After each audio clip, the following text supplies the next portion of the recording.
ታኅሳስ 24 ቀን 1971 ዓ.ም በዓለም ዙሪያ የገና በዓል በደስታ እየተጠበቀ ነው።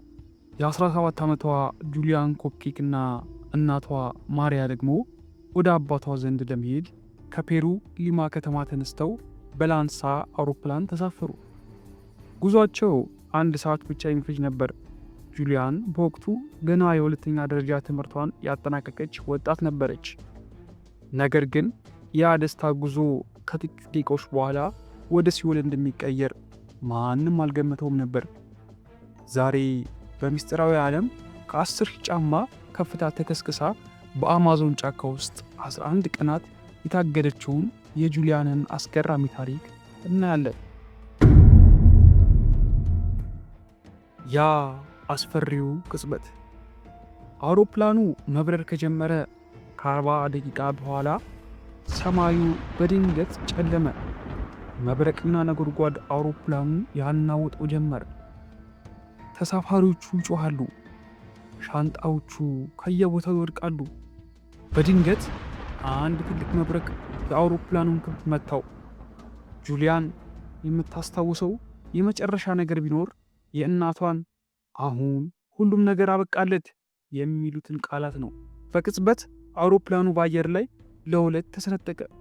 ጁሊያን የታሰረችበት ወንበር ላይ እንደተቀመጠች ከ3 ኪሎ ሜትር ከፍታ ወደ መሬት መውረድ ጀመረች። በዙሪያዋ ንፋስና ጩኸት ብቻ ነበር። ከዚያም ሁሉም ነገር ዝም አለ።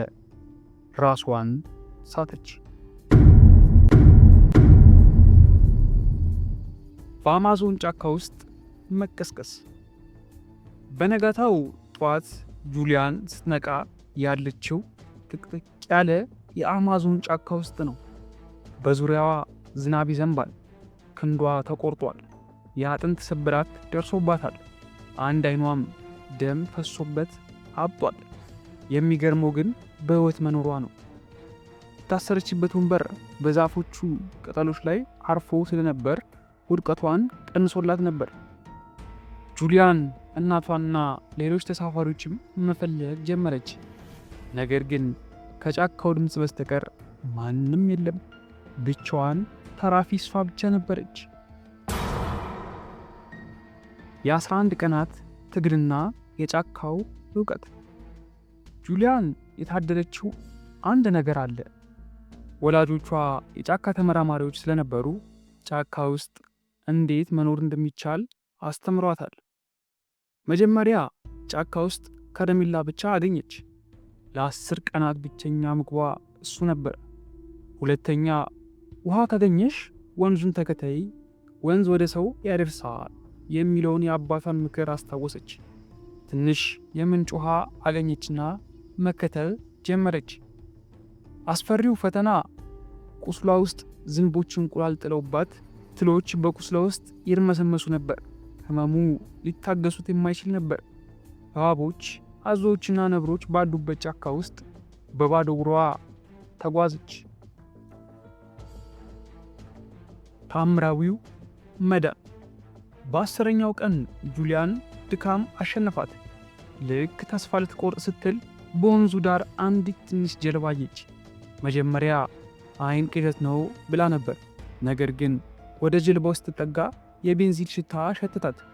በዛ አቅራቢያ የነበረች አንድ ትንሽ ጎጆ ውስጥ ገብታ አደረች። በነጋታው የጫካ ሰራተኞች ሲያገኟት ደነገጡ። ሰውነቷ በቁስል ተወሯል። አይኗ ቀልቷል። የውሃ መንፈስ መስላቸው ነበር። ነገር ግን ታሪኳን ስትነግራቸው ወዲያውኑ ወደ ሆስፒታል ወሰዷት። ከአውሮፕላኑ 92 ተሳፋሪዎች መካከል የተረፈችው ብቸኛዋ ሴት እሷ ነበረች። ጁሊያን ዛሬም በሕይወት አለች። ይህ ታሪክ የሚያሳየው የሰው ልጅ ተስፋ ካልቆረጠ የማይወጣው መከራ አለመኖሩን ነው። ጁሊያን ከአውሮፕላን ውድቀት ብቻ ሳይሆን ከዓለም አስፈሪው ጫካ ተርፋለች። እናንተ ተስፋ የቆረጣችሁበት ነገር አለ? ይህ ታሪክ ብርታት ይሆናላችኋል። ቪዲዮውን ከወደዳችሁት ላይክ አድርጉ፣ ለወዳጆቻችሁም ሼር አድርጉ። በቀጣይ በሌላ አስገራሚ ታሪክ እስክንገናኝ ምስጢራዊው ዓለም